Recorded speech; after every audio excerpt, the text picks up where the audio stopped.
Maravilha. Irmãos, abra a sua Bíblia. Você que trouxe a sua Bíblia, no livro de Apocalipse, do capítulo 2 e do versículo 1. Como nós já temos anunciado, meus irmãos, hoje nós vamos começar uma série de estudos da Palavra de Deus, e eu tenho certeza que o Espírito Santo de Deus, Ele tem algo a falar conosco. E o conhecimento de Deus só é possível através da sua palavra. Eu estava conversando com a minha esposa quando a gente chegou aqui. É interessante aqui em Fortaleza, tem um ponto aqui, tem vários pontos positivos. E tem uma coisa aqui que eu admirei, é vocês valorizarem o culto da palavra. É uma coisa assim, que realmente, em outros lugares que a gente já passou, a gente via assim um desdém gigantesco no culto doutrinário. Poderia ser qualquer outro culto, mas quando era culto doutrina, era José, Maria e Jesus. E a família Plástico. Quem é a família Plástico? As cadeiras. Agora aqui, graças a Deus, alguém plantou uma boa semente aqui no passado. E essa semente, ela deu fruto. Nisso eu parabenizo vocês. Amém? Então vamos ler a palavra de Deus? Apocalipse capítulo 2, versículo 1. Então a gente vai introduzir aqui a primeira carta. E a gente vai prestar atenção aqui, meus irmãos, em alguns detalhes, porque você sabe que a palavra de Deus, ela não é apenas um livro de história, um livro de narrativas. Não, ela é viva, ela é eficaz, ela funciona. E ela prospera para aquilo a qual Deus a enviara. Quer dizer o seguinte, que quando você veio aqui para ouvir a palavra de Deus, o Espírito Santo de Deus, ele tem uma palavra que vai de encontro com a sua necessidade. Então a palavra de Deus, ela é atemporal, ela é para ser aplicada. E nós vamos ver aqui, meus irmãos, nesses 2000 anos de cristianismo, Deus, através da sua palavra, ele tem fortalecido o seu povo. E eu quero ler com vocês aqui já a primeira carta à igreja em Éfeso. Todos encontraram o texto? Apocalipse capítulo 2. Sabe que o livro de Apocalipse é um livro muito polêmico, né? É um livro cheio de símbolos, é incrível o livro, né? A gente lê esse livro, a gente fica até com medo, mas é um livro de Deus, é algo que serve para nós nos dias de hoje, e toda a palavra de Deus, meus irmãos, ela é clara e objetiva para o ensinamento do povo de Deus. Vamos ler com muita atenção. Diz assim: ao anjo da igreja em Éfeso, escreve: estas coisas diz aquele que conserva na mão direita as 7 estrelas e que anda no meio dos 7 candeeiros de ouro. Conheço as tuas obras, tanto o teu labor como a tua perseverança, e que não podes suportar homens maus, e que puseste à prova os que a si mesmos se declaram apóstolos, e não são, e os achaste mentirosos, e tens perseverança, e suportaste provas por causa do meu nome, e não te deixaste esmorecer. Tenho, porém, contra ti, que abandonaste o teu primeiro amor.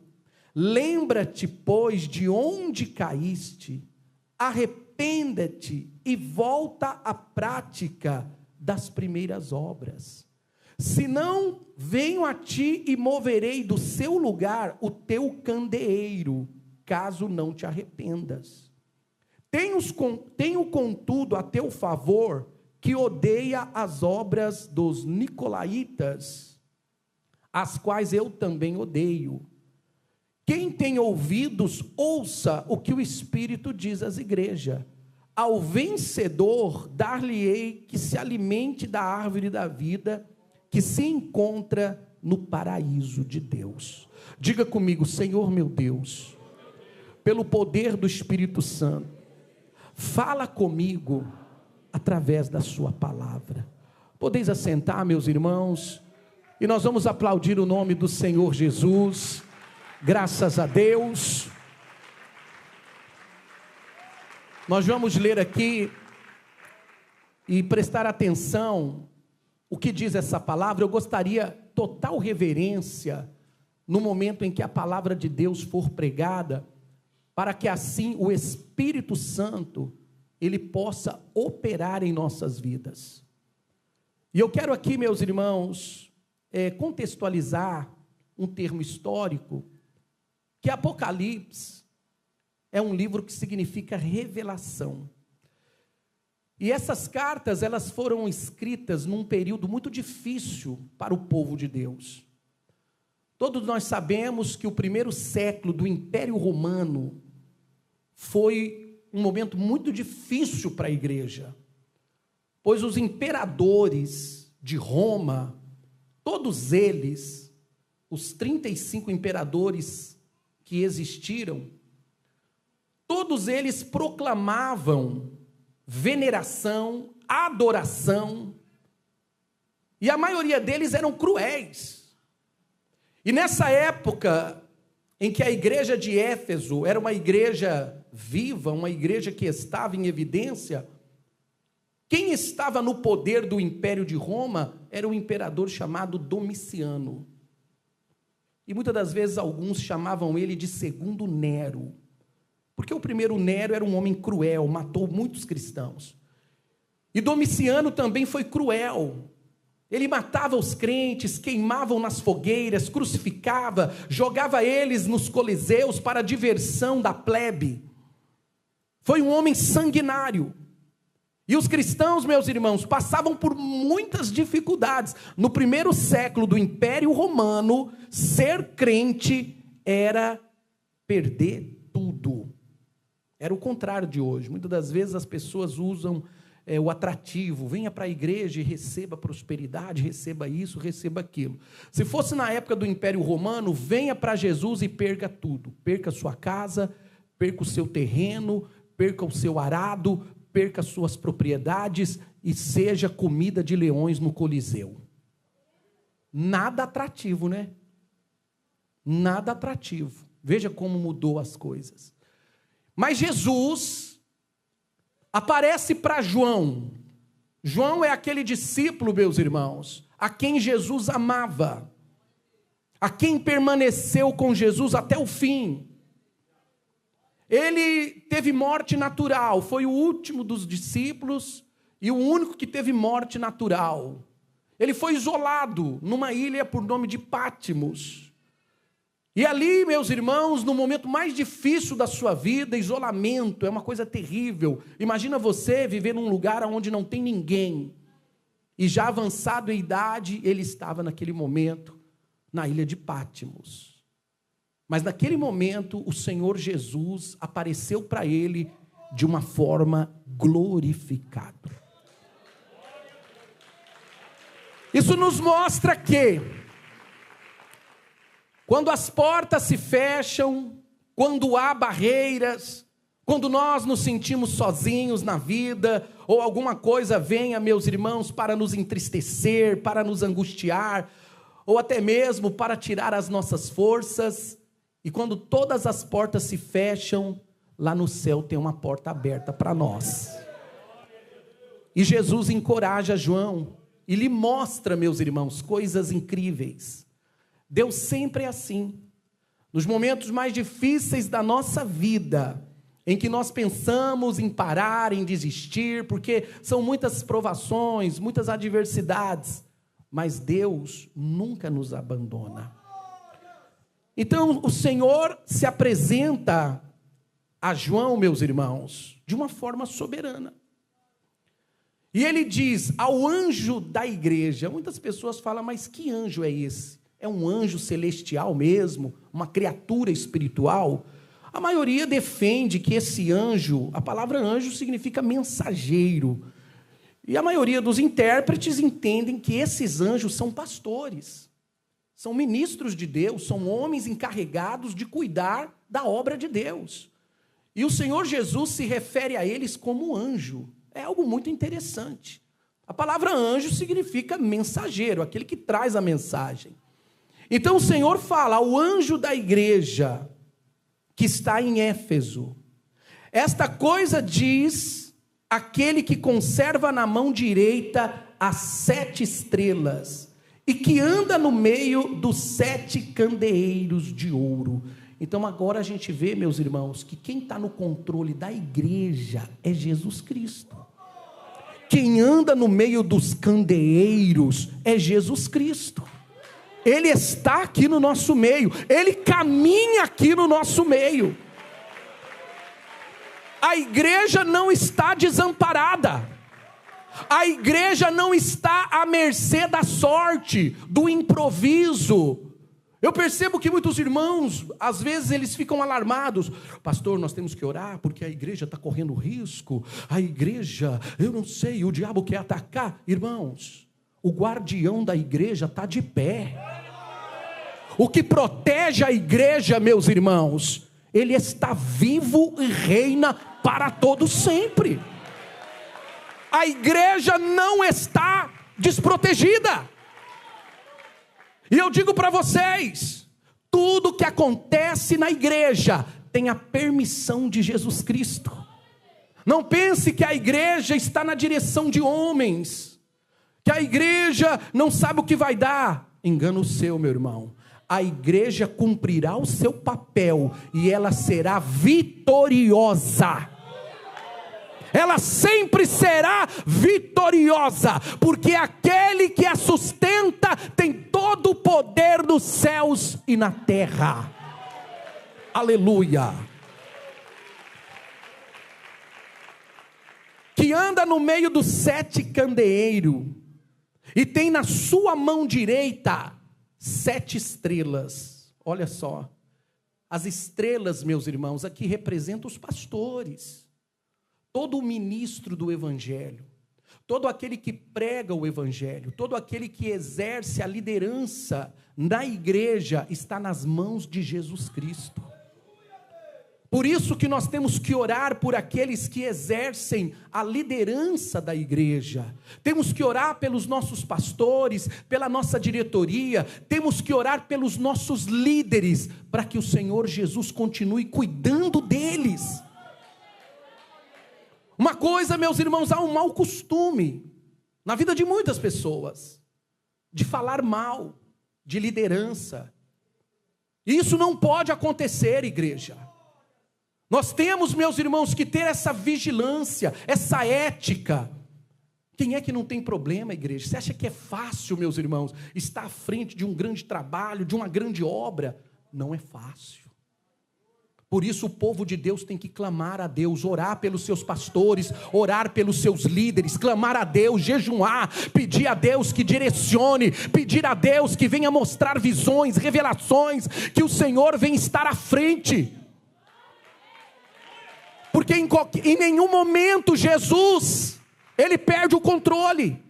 As estrelas estão na mão dele, ele caminha entre os candeeiros. É Jesus, meus irmãos, que está atento. Não pensa que Jesus está ali tranquilo e não se preocupa com a sua igreja. Ele vigia a sua igreja, ele faz uma ronda, ele visita, ele investiga, ele conhece todas as coisas. Aleluia. Conheço as tuas obras. Olha que coisa fantástica, incrível, impressionante. Isso me tranquiliza. Conheço as tuas obras. Ah, meus irmãos, se tem uma coisa que Deus sabe e conhece, é a nossa vida. Deus conhece o seu deitar, o seu levantar, o seu falar, o seu pensar. E eu gostaria que um dia Deus pudesse fazer isso. Ele pudesse pegar todos os nossos pensamentos, as nossas imaginações, e Ele poderia projetar aqui nesse telão o pensamento de cada um. Jogar aqui, ó. Eu tenho certeza que isso aqui seria um reboliço. Conheço as tuas obras.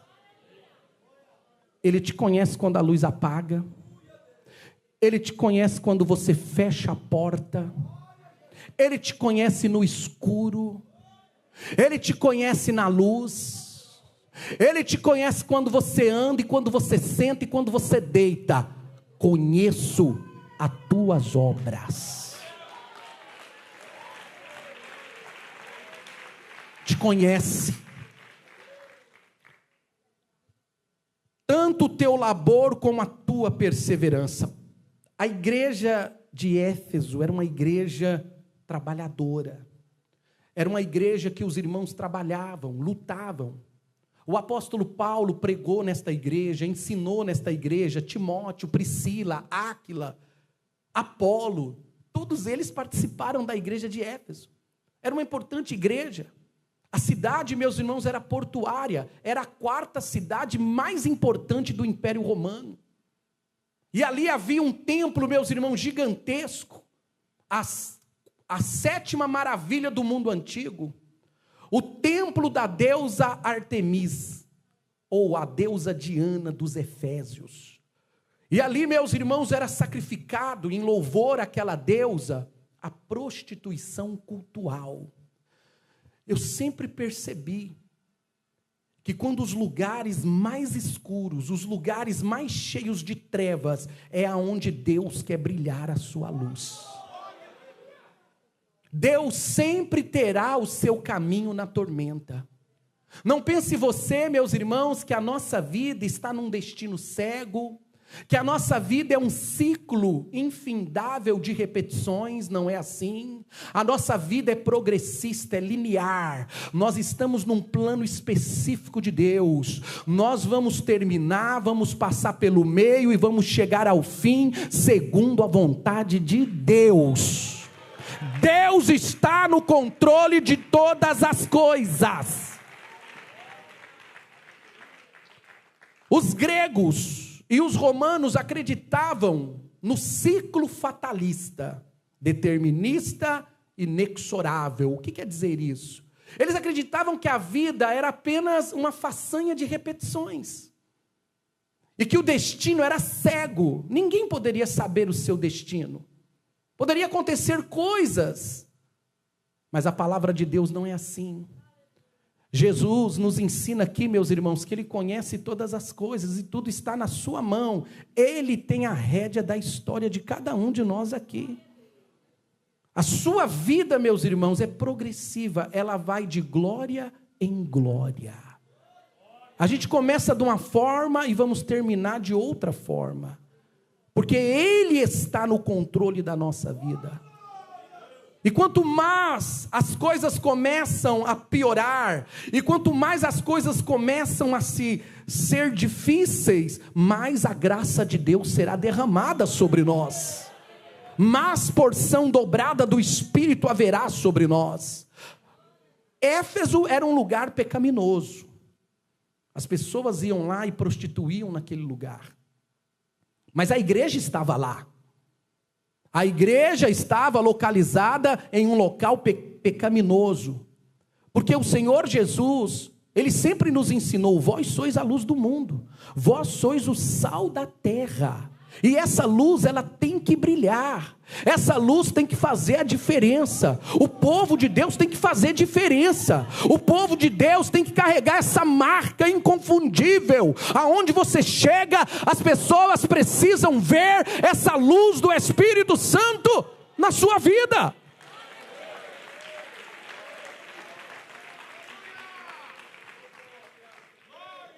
Você sabe que a igreja, irmãos, ela passa por momentos difíceis. Uma igreja, um ministério, ele também amadurece. Assim como nós também amadurecemos. O apóstolo Paulo, ele mostra muito bem quando ele diz: olha, quando eu era menino, eu fazia as coisas de menino. Mas um dia eu cresci, me tornei homem e deixei de fazer as coisas de menino. A vida é assim, a vida é etapa. É que nem um casamento. Os irmãos que são casados, você já percebeu que quanto mais o tempo passa, mais o seu casamento fica melhor? Ué, que silêncio é esse, gente?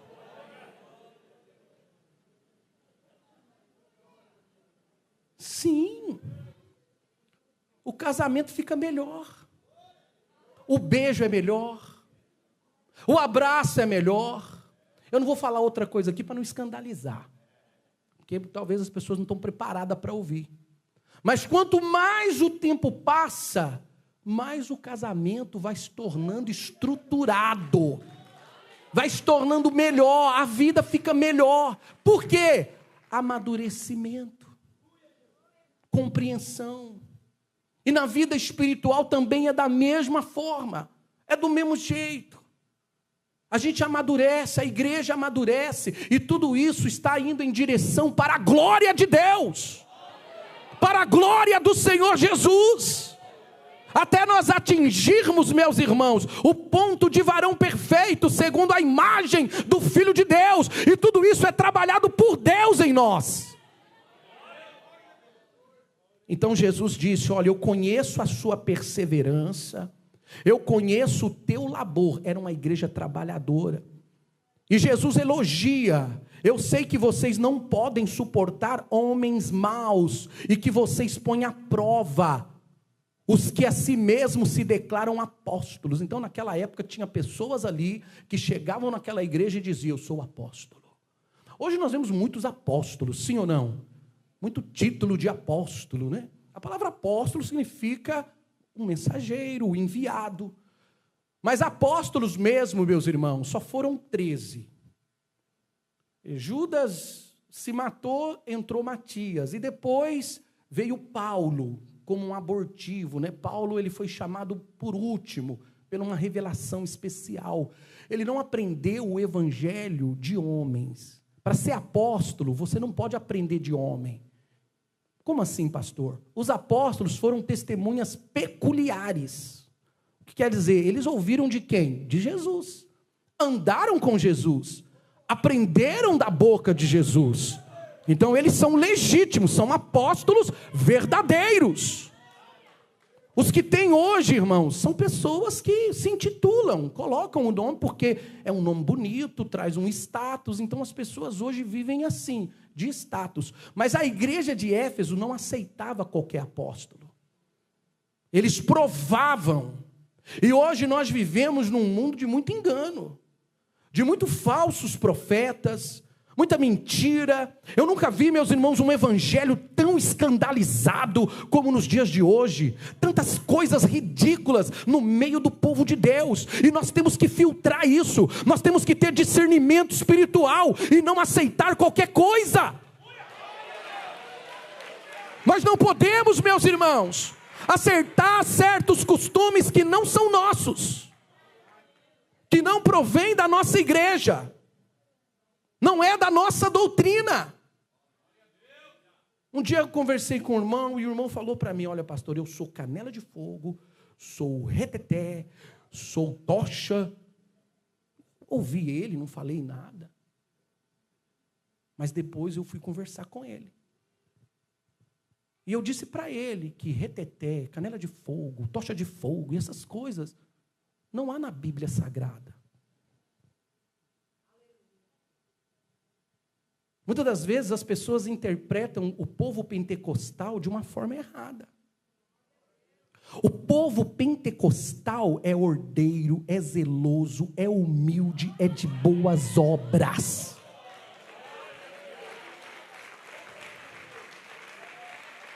Essas maluquices que estão acontecendo, isso, meus irmãos, são coisas estranhas.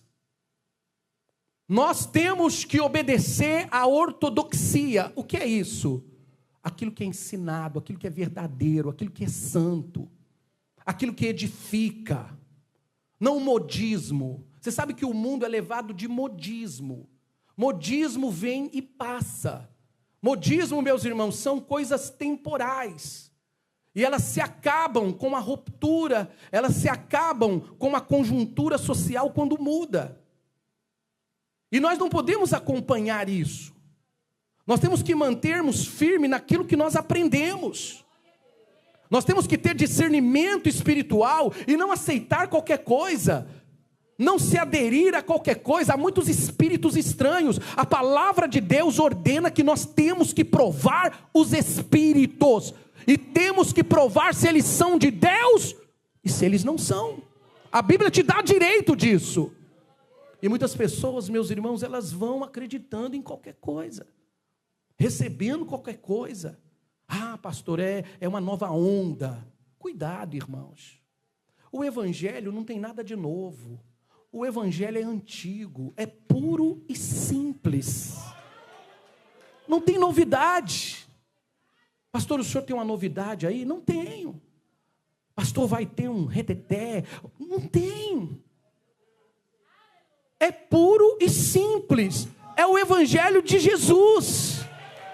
Não tem novidades. A igreja de Éfeso, Jesus elogia ela, porque ela é uma igreja que discerne, é uma igreja que não está aberta a qualquer coisa. É uma igreja vigilante, e ela tem o dom de discernir. É um dom que nós precisamos nesses últimos dias. Discernimento espiritual. Para nós discernirmos que espírito que está usando a pessoa, que espírito que está na vida da pessoa. Então Jesus elogia eles, porque eles não aceitam qualquer pregador, eles não aceitam qualquer um que se intitula apóstolo. Eles vejam que aquelas pessoas eram mentirosas. Veja que Jesus diz: olha, vocês não podem suportar homens maus, e que puseste à prova os que a si mesmos se declaram apóstolos, e não são, e os achastes mentirosos. Eu me lembro, meus irmãos, que eu dirigi uma igreja no interior de São Paulo, e chegou um rapaz, e ele disse: eu sou um evangelista, eu viajo por todo lugar, e eu estou aqui, fui enviado para pregar aqui nesta igreja, pastor e tal. Mas alguma coisa que eu olhei nele não estava certo. E ele começou a ficar bravo, porque eu não queria dar uma escala para ele pregar, porque de antigamente ficava essas pessoas aí viajando, se intitulando pregadores itinerantes, e ficavam de igreja em igreja, contando mentiras, falsos testemunhos, eis isso, eis aquilo. E eu falei: olha, aqui você não vai pregar não, você não tem uma carta, você não tem uma autorização, eu não recebi nenhuma notificação que você viria aqui. Mas eu não preciso de notificação, eu caço demônios. Meu Deus, olha só que inventaram, irmãos? Eu caço isso, eu caço aquilo. Falei: não, aqui a gente não faz isso não. Então, e ficou nervoso. Aí alguns irmãos se levantaram contra mim: pastor, o senhor está com inveja dele, porque eu já ouvi falar dele, ele prega aí, arrasta a multidão, ele faz isso, ele faz aquilo. Aí ele falou para mim: pastor, eu nasci com a cabeça do tamanho de uma melancia. Ele falou isso, eu tenho um testemunho, e Jesus voltou a minha cabeça ao normal. Eu falei: olha, eu não duvido disso, mas você não vai pregar aqui. E ficaram bravos. Mas pelo menos o senhor me dá um lugar para mim dormir. Eu falei: aqui na igreja também você não vai dormir não. Aí todo mundo ficou bravo comigo: pastor, o senhor não tem amor. O senhor prega amor, mas o senhor não vive amor. O senhor não quer deixar o irmão dormir aqui na igreja? Eu falei: aqui ele não vai dormir. Aqui não é dormitório, aqui é uma igreja. E nós não temos essa autorização de pessoas dormir na igreja. Aí ele pegou e falou assim: então leve ele para sua casa. Para minha casa também ele não vai não. Não conheço ele, a forma que ele chegou. O senhor não tem amor. Vocês pregam amor e não vivem amor. Eu vou levar ele para minha casa. Eu falei: irmão, não faz isso, irmão. Esse camarada é estranho. Discirna, olha o que ele está falando. Não, pastor, ele vai ficar na minha casa. Tá bom, então leva. Levou ele para a casa dele. Quando foi no outro dia, eu estava trabalhando. Quando foi 5 horas da tarde, o irmão lá, todo sujo do trabalho, pastor do céu, o que aconteceu? Pastor, eu levei aquele rapaz lá para casa, fiz janta para ele, falei para ele: 5 horas da manhã eu vou para a usina, mas você pode ficar aí, tem o som, tem a comida na geladeira, pode ficar aí, tomar banho. Pastor, ele levou até as minhas cuecas. Irmão, eu não estou mentindo. Eu não estou mentindo. O camarada levou as panelas dele, levou as roupas dele, as roupas íntimas, levou tudo. Aí o irmão chorando, pastor, levou até meu dinheiro que estava na gaveta, tudo. Eu falei, irmão, eu te avisei, irmão. Os crentes têm que ter discernimento espiritual, irmão. Não é todo mundo que vem falando que é de Deus, que faz isso, fala aquilo, e você vai dar lugar para isso. Tem pessoa que quer te enganar, tem pessoa que quer tirar proveito de você. Você tem que abrir seu olho, discernir essas pessoas que se dizem ungidas, consagradas. O camarada chegou em mim, falou, minha esposa estava do meu lado. Pastor José Nil, tudo bem com o senhor? Eu falei, tudo bem. Rapaz, orei hoje 3 horas. 3 horas que eu orei hoje por dia. Ó, umas coisas meio erradas, irmãos. Porque quem ora, irmão, não precisa ficar falando. Quem ora, não precisa ficar, estou orando aí, ó, cuidado. Ele chegou em mim, orei 3 horas hoje. Falei, que benção. E Deus me deu uma visão com você. Sério? Rapaz, eu estou precisando de R$700 e Deus mostrou você. Eu falei, irmão, Deus mostrou eu? Sério, pastor. R$700 e eu vou te pagar sexta-feira. Eu falei, irmão, eu não tenho nada. Então esse Deus seu aí errou. Aí ele ficou sem graça. Olha que mentira. Onde que Deus vai revelar que é para prestar dinheiro para o outro? Isso é uma questão pessoal. Então a igreja de Jesus, a igreja de Deus, tem que ter discernimento espiritual. Nós não podemos aceitar qualquer coisa, irmãos. Discernimento, peça para Jesus. Fale com Jesus, Senhor, me dá o dom de discernir. Vamos ver que espírito que está nessa pessoa. Quais são essas palavras? O apóstolo Paulo, o apóstolo Pedro, eles tinham esse dom. Eles sabiam discernir quando tinha alguma coisa errada, e nós também temos que buscar. Vamos seguir. Tens perseverança, suportaste provas por causa do meu nome. Havia uma grande perseguição no Império Romano contra os cristãos. Mas os cristãos de Éfeso, eles eram firmes, fortes, enfrentavam luta, batalha, estavam dispostos a morrer pelo nome do Senhor. Não negavam o nome de Jesus. Eles confessavam a Jesus. Domiciano queria adoração para ele. Na cidade de Éfeso tinha imagens de Domiciano, esculturas em cada esquina da cidade. E todas as pessoas, os cidadãos, tinham que se prostrar diante da imagem, oferecer as oferendas, porque o imperador se achava divino, ele também queria adoração. E isso é um conflito muito grande para o povo de Deus. E quem não o adorasse era perseguido. Irmãos, uma coisa que nós temos que aprender, que muitas das vezes na vida cristã, nós não vamos ganhar sempre. Amém, igreja? Nem sempre, meus irmãos, nós vamos ter um momento de vitória. Nem sempre teremos momentos alegres. Teremos momentos na nossa vida que nós vamos perder. Teremos momentos na nossa vida que nós vamos chorar. Mas Deus sempre estará conosco. Sempre Deus estará conosco. Eles nunca se esmoreceram, porém o Senhor Jesus tinha uma crítica. Nós temos que imitar o Senhor Jesus. Primeiro ele elogia. Elogios são bons, tá, irmãos? A gente pode elogiar as pessoas, sem maldade, podemos elogiar. Jesus elogiou a igreja. Olha, vocês são perseverantes, vocês são trabalhadores, vocês não aceitam qualquer um, vocês sabem discernir o trabalho, mas eu, porém, tenho uma crítica contra vocês. É muito difícil para nós sermos avaliados pelas pessoas. É muito difícil a sinceridade na avaliação. Porque nós vivemos, meus irmãos, de certa parte, a subjetividade. Pastor, o que é isso? Subjetividade está no ser humano por causa do pecado. Nós sempre temos lados, ou polarização. Direita, esquerda, branco, preto, rico, pobre. Sempre vai ter isso. Isso é um problema do pecado em nós. Subjetividade. Puxar a brasa para o nosso assado. Um certo patrão chegou em mim e ele falou, olha, Josanilton, eu detesto quando um pai e uma mãe vêm pedir serviço para o filho para mim. Aí eu falei, mas por quê? Porque o pai vai falar que o filho é isso, que o filho é aquilo, que a filha é aquilo. Eu quero entrevistá-lo, eu quero ouvi-lo. Em certa parte ele tem uma certa razão. Você já viu a mãe falar mal de algum filho?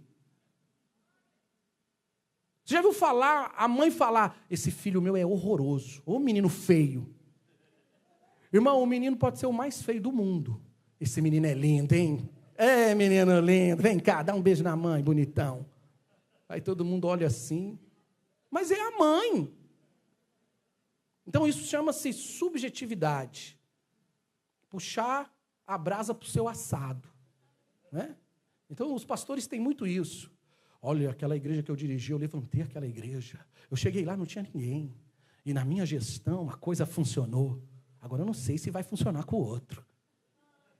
É sempre assim. Amém?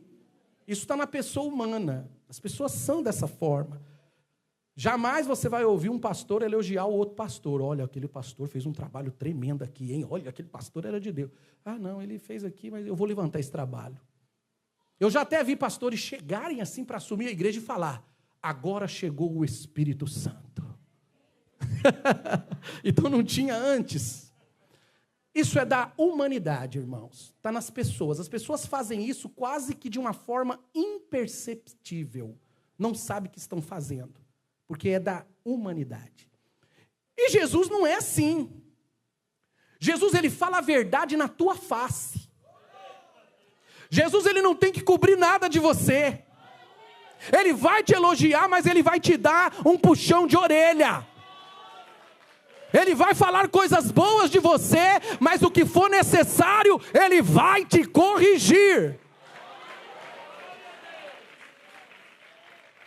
Então Jesus diz aqui, tenho porém contra ti, que abandonaste o teu primeiro amor.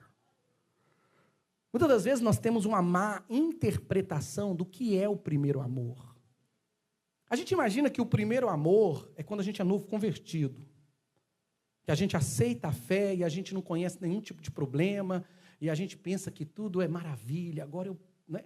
E de repente vem as lutas e a gente acaba se frustrando. Mais uma vez eu volto aos casados. Quando a gente casa... Quem aqui é casado? Quem aqui não é casado e está pensando em casar? Que isso? O que aconteceu, gente? Calma aí, eu vou falar coisas boas. Quando a gente namora, a psicologia mostra que quando você está namorando, um fator no seu cérebro altera. Eu tinha uma pessoa próxima, que era o cunhado da minha esposa, ele andava 60 quilômetros de bicicleta só para ver a namorada. 60 quilômetros. Só para vir, para voltar, dava 120 quilômetros. A paixão, irmãos. Já teve caso de pessoas enfrentar boi, enfrentar touro, atravessar pasto, para ver a namorada. Só para ver, só olhar. Só quero olhar para você, só isso. Valeu a pena. Amor. Quando a gente casa, a gente tem esse amor. É um amor imaturo? Talvez, não sei. Mas o marido, nos primeiros dias do casamento, ele trata a esposa, ele se trata também. Ele acorda às 6 horas da manhã, escova os dentes primeiro e volta para a cama, para ter um hálito. Tudo tem que ser perfeito, né? Mas com o tempo,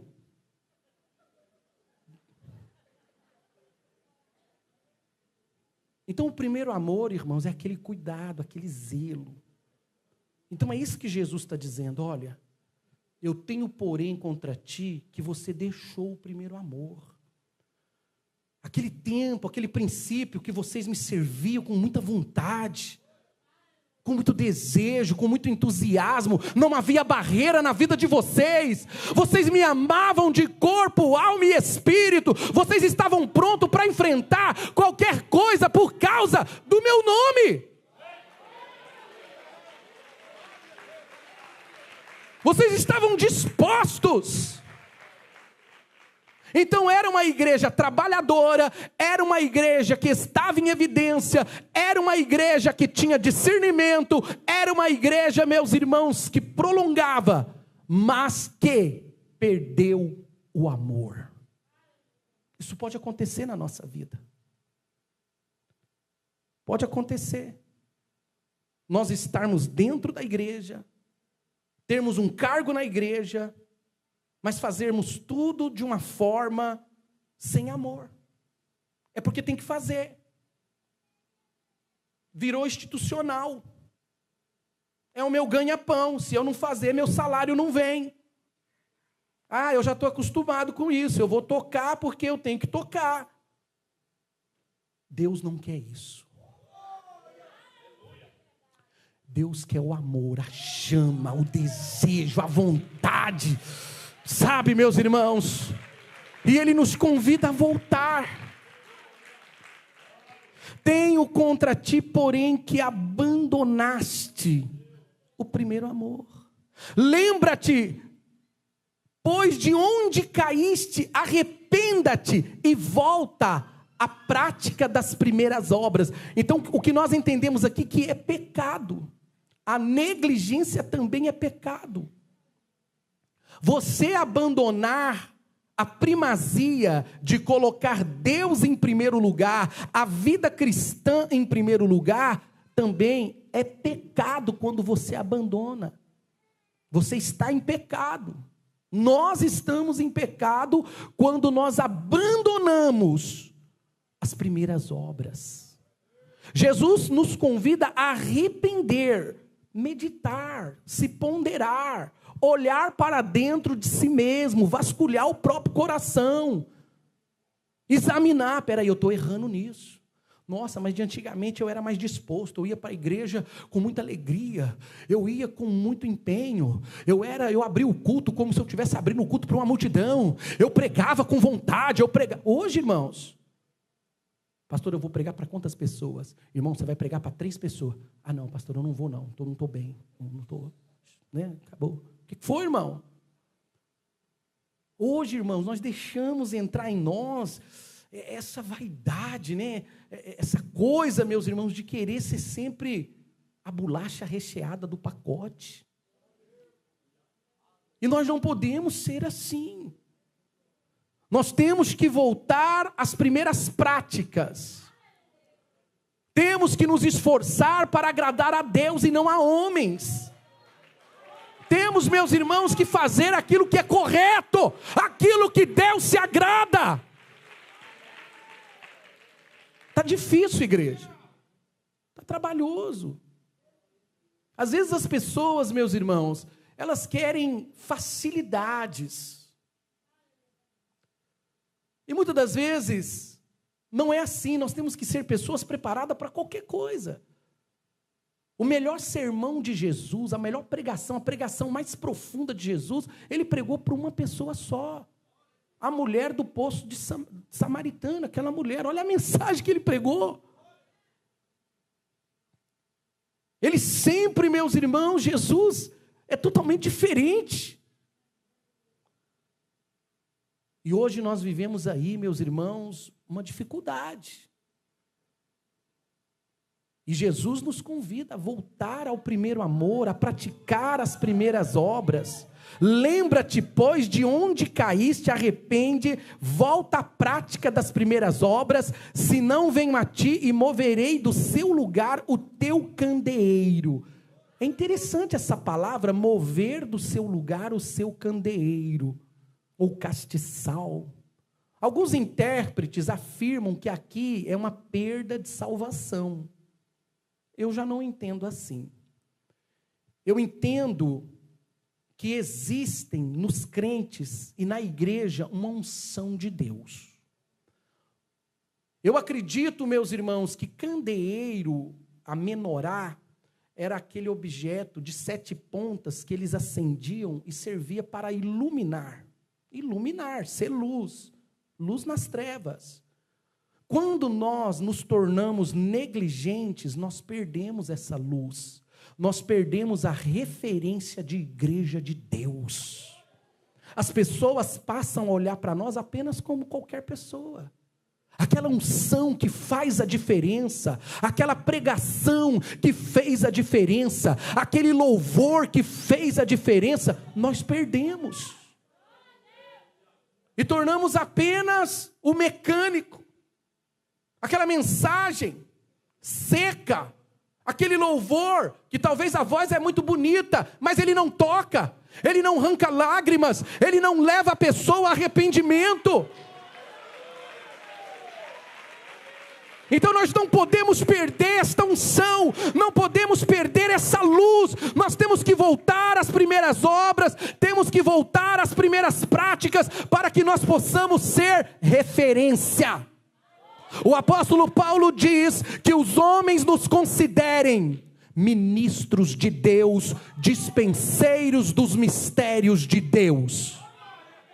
A igreja tem que brilhar. E cabe a cada um de nós essa responsabilidade. Cabe a cada um de nós nos tornarmos, meus irmãos, cheios da graça de Deus. Depende de nós.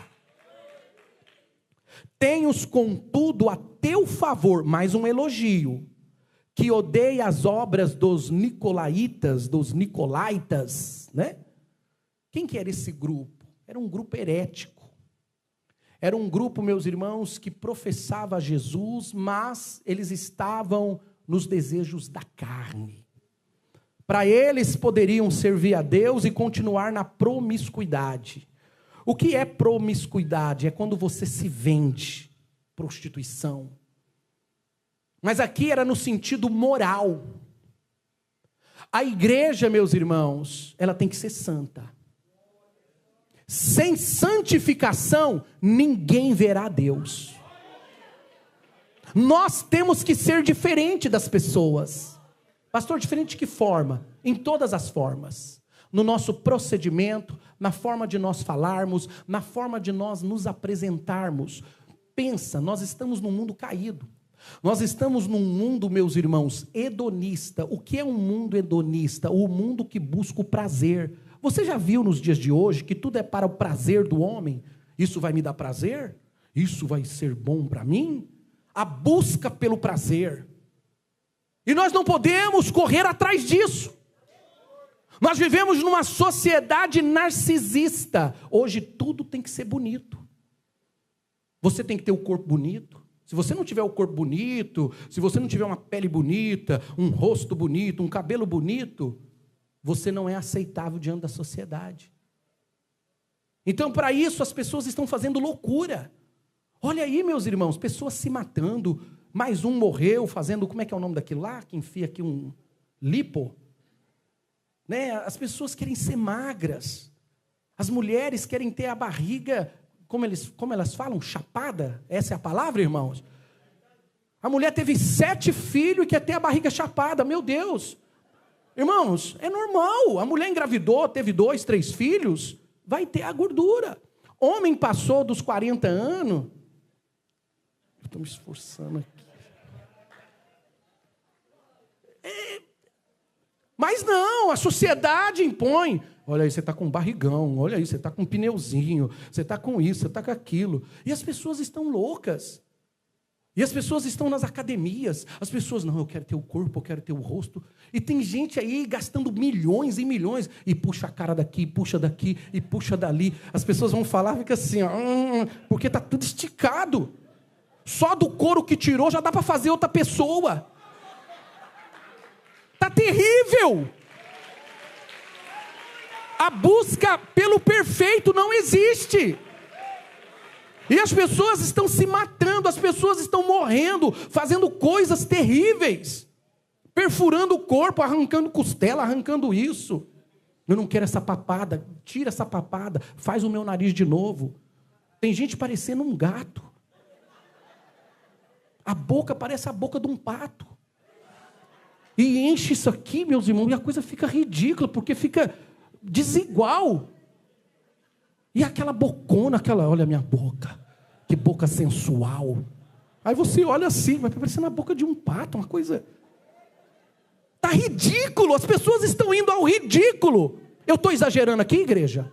Eu estou exagerando, irmãos? As pessoas estão fazendo, irmãos, estética, estão destruindo o rosto, estão destruindo as suas imagens, por causa dessa vaidade, a coisa está fora do limite. Irmãos, a vida é como a Bíblia nos ensina. A Bíblia diz que a formosura é ilusão. Por que ilusão? Porque passa. Algumas irmãs que eu estou vendo aqui, de cabelos brancos, já foi uma jovem bonita. Mas o tempo passou. E a idade vem. As rugas nos olhos, no pescoço, nas mãos. Eu não sei se tem plástica nas mãos, tem? Tem também? No pescoço também tem? Então as pessoas querem, não, nós temos que lutar contra a velhice. A pessoa tem 80 anos, mas você já viu o jeito que ela anda?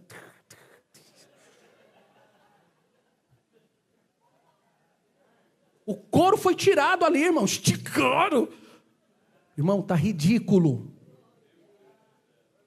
E nós temos que lutar.